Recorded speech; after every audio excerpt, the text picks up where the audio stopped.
राम हनुमान भेंट।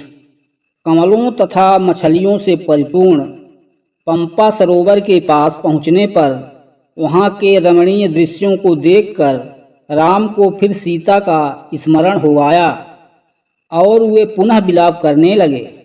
उन्होंने लक्ष्मण से कहा, हे सौमित्र, इस पंपा सरोवर का जल स्वच्छ एवं श्याम है। इसमें खिले हुए कमल, पुष्प और क्रीड़ा करते हुए जल पक्षी कैसे सुशोभित हो रहे हैं। चैत्र माह ने वृक्षों को पल्लवित कर फूलों और फलों से समृद्ध कर दिया है। चारों ओर मनोहर सुगंध बिखर रही है। यदि आज सीता भी अपने साथ होती तो इस दृश्य को देखकर उनका हृदय कितना प्रफुल्लित होता। ऐसा प्रतीत होता है कि बसंत रूपी अग्नि मुझे जलाकर भस्म कर देगी। हाय सीते, तुम न जाने किस दशा में रो रो कर अपना समय बिता रही होंगी। मैं कितना अभागा हूँ कि तुम्हें अपने साथ वन में ले आया, परंतु तुम्हारी रक्षा ना कर सका। पर्वत शिखरों पर नृत्य करते हुए मोरों के साथ कामातुर हुई मोरनियाँ कैसा नृत्य कर रही हैं। हे लक्ष्मण, जिस स्थान पर सीता होंगी, यदि वहाँ भी इसी प्रकार बसंत खिला होगा तो वह उसके विरह वेदित हृदय को कितनी पीड़ा पहुँचा रहा होगा। वह अवश्य ही मेरे वियोग में रो रो कर अपने प्राण दे रही होंगी। मैं जानता हूँ वह मेरे बिना पानी से बाहर निकाली हुई मछली की भांति तड़प रही होंगी। उसकी वही दशा हो रही होगी जो आज मेरी हो रही है, अपितु मुझसे अधिक ही हो रही होगी, क्योंकि स्त्रियां पुरुषों से अधिक भावुक और कोमल होती हैं। यह संपूर्ण दृश्य इतना मनोरम है कि यदि सीता मेरे साथ होती तो इस स्थान को छोड़कर मैं कभी अयोध्या ना जाता, सदैव उनके साथ यहीं रमण करता। किंतु यह तो मेरा स्वप्न मात्र है।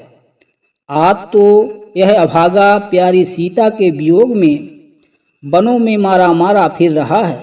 जिस सीता ने मेरे लिए महलों के सुखों का परित्याग किया, मैं उसी की वन में रक्षा नहीं कर सका। मैं कैसे यह जीवन धारण करूं? मैं अयोध्या जाकर किसी को क्या बताऊंगा? माता कौशल्या को क्या उत्तर दूंगा? मुझे कुछ सुझाई नहीं देता। मैं इस विपत्ति से पहाड़ के नीचे दबा जा रहा हूँ। मुझे इस विपत्ति से छुटकारे का कोई उपाय नहीं सूझ रहा है।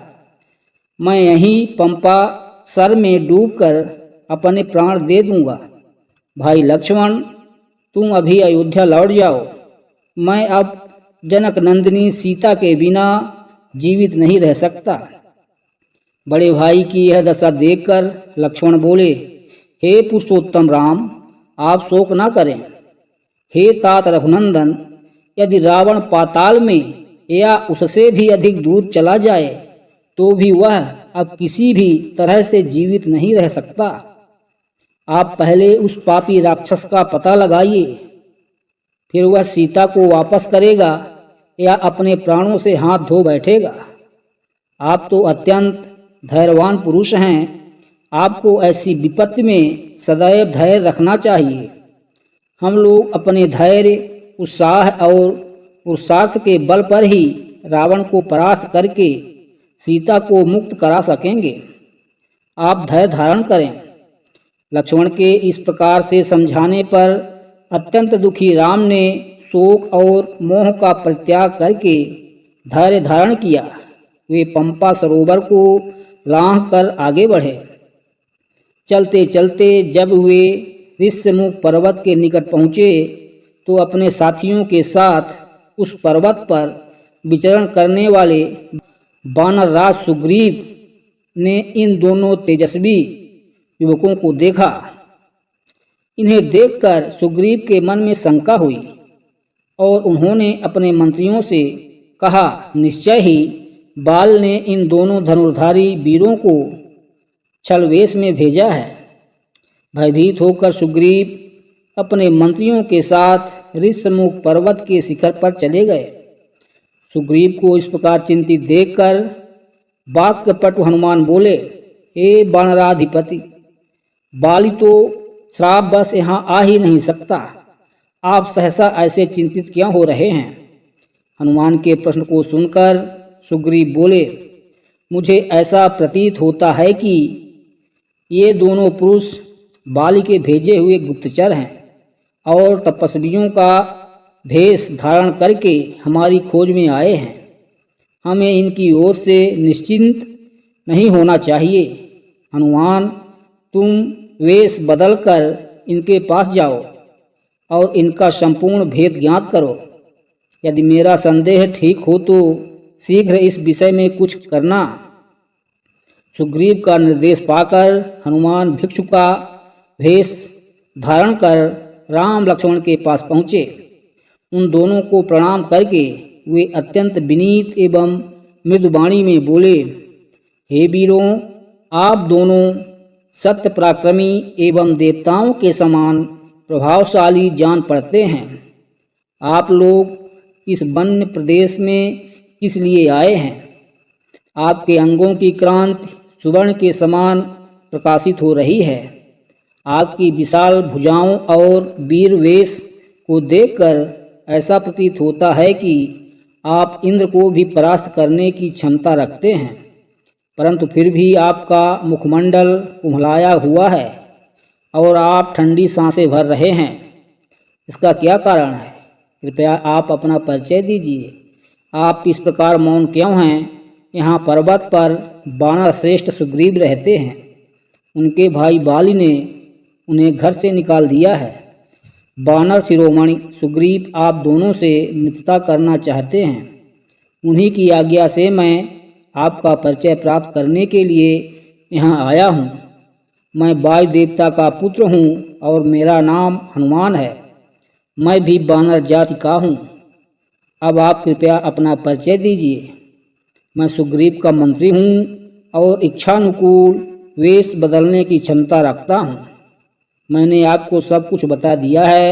आशा है आप भी अपना परिचय देकर मुझे कृतार्थ करेंगे और वन में पधारने का कारण बताएंगे।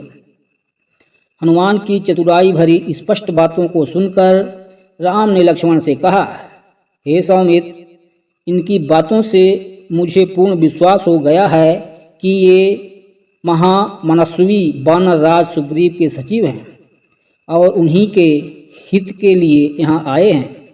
इसलिए तुम निर्भय होकर इन्हें सब कुछ बता दो। राम की आज्ञा पाकर लक्ष्मण हनुमान से बोले, हे वानर श्रेष्ठ, सुग्रीव के गुणों से हम परिचित हो चुके हैं। हम उन्हें ही खोजते हुए यहाँ तक आए हैं। आप सुग्रीव के कथनानुसार जब मैत्री की बात चला रहे हैं वह हमें स्वीकार है। हम अयोध्यापति महाराज दशरथ के पुत्र हैं। ये श्री रामचंद्र जी उनके ज्येष्ठ पुत्र और मैं इनका छोटा भाई लक्ष्मण हूँ।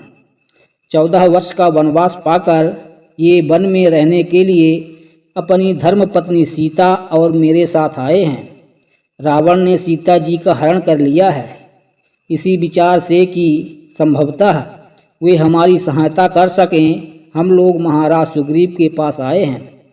हे वानरराज, जिस चक्रवर्ती सम्राट दशरथ के चरणों में संपूर्ण भूमंडल के राजा महाराजा सिर झुकाते थे और उनके शरणागत होते थे, उन्हीं महाराज के ज्येष्ठ पुत्र आज समय के फेर से सुग्रीव की शरण में आए हैं ताकि महाराज सुग्रीव अपने दल बल सहित इनकी सहायता करें।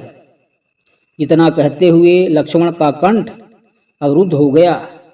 लक्ष्मण के वचन सुनकर हनुमान बोले, हे लक्ष्मण, आप लोगों के आगमन से आज हमारा देश पवित्र हुआ।